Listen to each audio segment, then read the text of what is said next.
Recorded Books presents Diary of a Wimpy Kid, Rodrick Rules, by Jeff Kinney. Narrated by Ramon Diocampo. September. Monday. I guess Mom was pretty proud of herself for making me write in that journal last year, because now she went and bought me another one. But remember how I said that if some jerk caught me carrying a book with diary on the cover, they were going to get the wrong idea? Well, that's exactly what happened today. And that jerk was my brother Rodrick. He called me a sissy and punched me in the back. Sissy?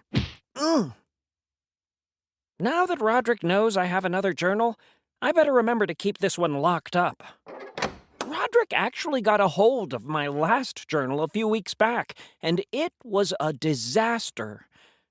But don't even get me started on that story. Even without my Rodrick problems, my summer was pretty lousy. Our family didn't go anywhere or do anything fun, and that's Dad's fault. Dad made me join the swim team again, and he wanted to make sure I didn't miss any meets this year. While other parents yelled words of encouragement like, "Kill him, Brandon," and "No mercy, Todd," my dad had to settle for, "Stop shivering, Greg." Dad's got this idea that I'm destined to be a great swimmer or something, so that's why he makes me join the team every summer. At my first swim meet a couple of years ago, Dad told me that when the umpire shot off the starter pistol, I was supposed to dive in and start swimming. But what he didn't tell me was that the starter gun only fired blanks. I was a whole lot more worried about where the bullet was going to land than I was about getting myself to the other end of the pool. So for the first few races, I just sunk to the bottom and stayed put. Even after Dad explained the whole starter pistol concept to me, I was still the worst swimmer on the team. But I did end up winning Most Improved at the awards banquet at the end of the summer. That's only because there was a 10-minute difference between my first race and my last one. So, I guess Dad's still waiting for me to live up to my potential. In a lot of ways, being on the swim team was worse than being in middle school. First of all, we had to be at the pool by 7:30 every morning, and the water was always freezing cold. And second of all, we were all crammed into 2 lanes, so I always had somebody on my tail trying to get around me, even if that meant swimming under me.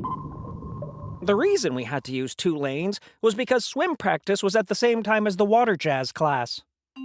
I actually tried to convince Dad to let me do water jazz instead of swim team, but he wouldn't go for it.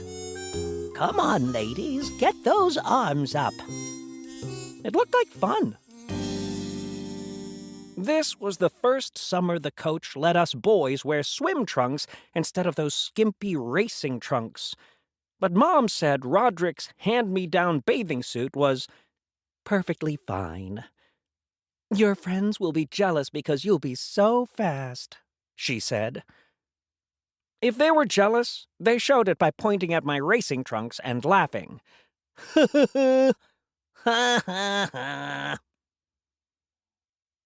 After swim practice, Rodrick would pick me up in his band's van. Mom had this crazy idea that if me and Rodrick spent quality time on the ride home every day, we wouldn't fight as much. But all it did was make things a lot worse. Rodrick was always a half-hour late picking me up. And he wouldn't let me sit up front. He said the chlorine would ruin his seat, even though the van is something like 15 years old. "Get in the back." Rodrick's van doesn't actually have any seats in the back, so I had to squeeze in with all the band equipment. And every time the van came to a stop, I had to pray I didn't get my head taken off by one of Rodrick's drums. To keep listening to this audiobook, I've left you a link in the description so you can do it, at no cost thanks to Audible's 30-day free trial.